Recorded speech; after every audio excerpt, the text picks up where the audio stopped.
Hi everyone, and welcome back to Surviving the Love Bomb. If you're new here, hello, welcome. My name is Emma Carrington. I'm trained as a community services worker, and I'm also a victim survivor of domestic abuse. So the disclaimer is that I am not a psychologist or a counsellor. The aim of this channel is to share all that I've learned on my journey through my abusive marriage and coming out the other side on my way to healing. Today we're going to be discussing common abusive phrases.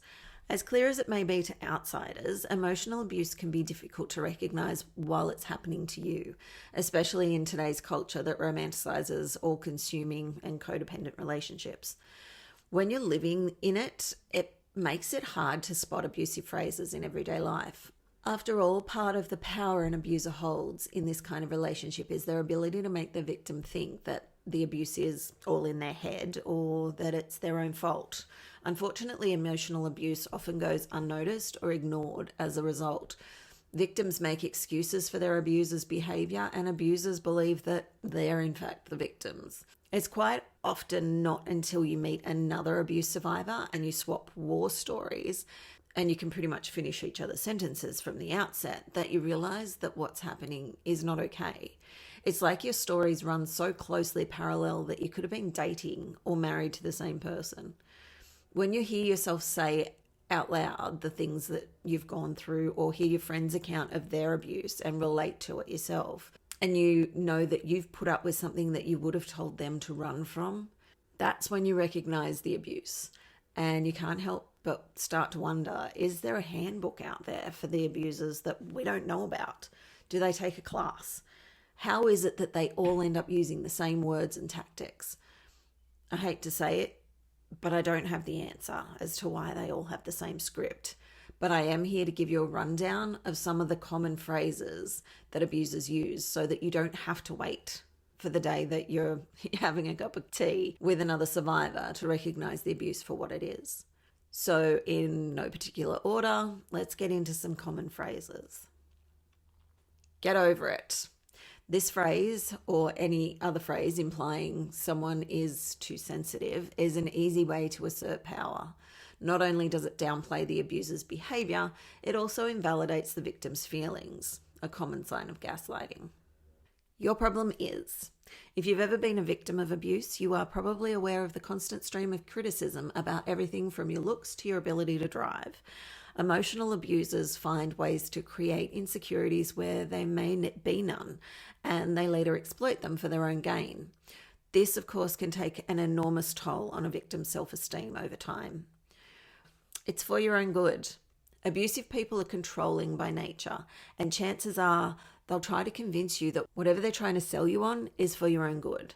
However, any attempts to control you, whether it's telling you to change into a longer skirt or open a joint bank account, are ultimately for their good, not yours.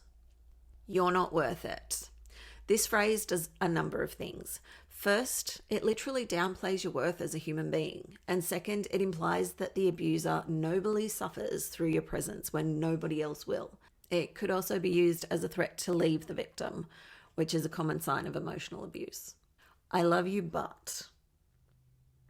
Abusers aren't always negative. They may even profess their love frequently. However, it's often followed by a reason that they think they're the only person who will love you. They may play on insecurities or what they perceive as character flaws, which encourages you to stay in the relationship while also reinforcing your low self-esteem.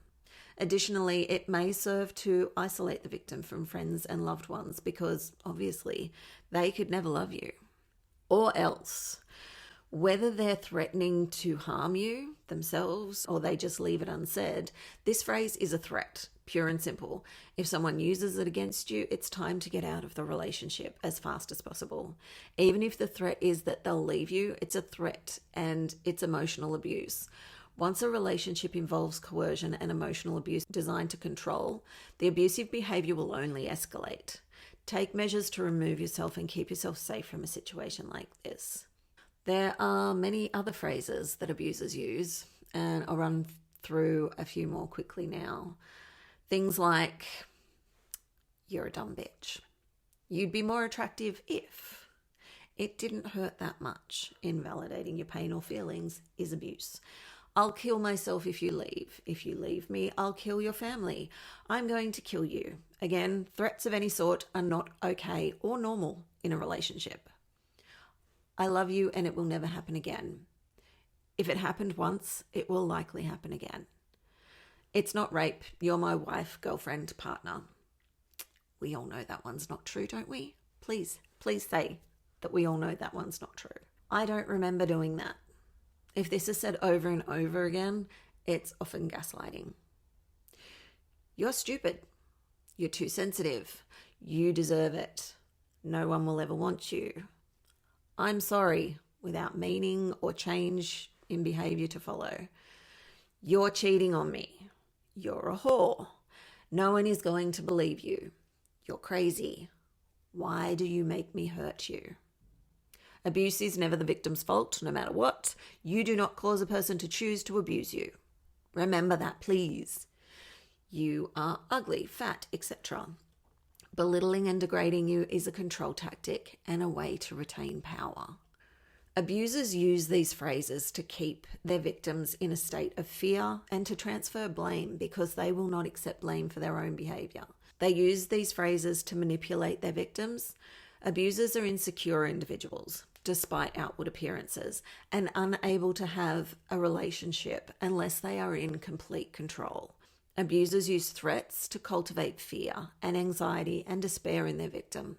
I know I sound like a broken record, but often they threaten children, family members, friends, or even themselves with harm if the victim doesn't comply with their demands.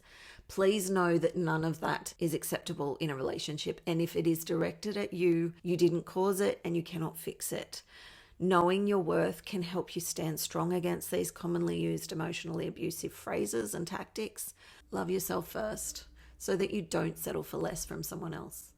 Anyway, that's all from me, my friends. If anything I've discussed today has given you cause for concern about your own situation, please reach out for help.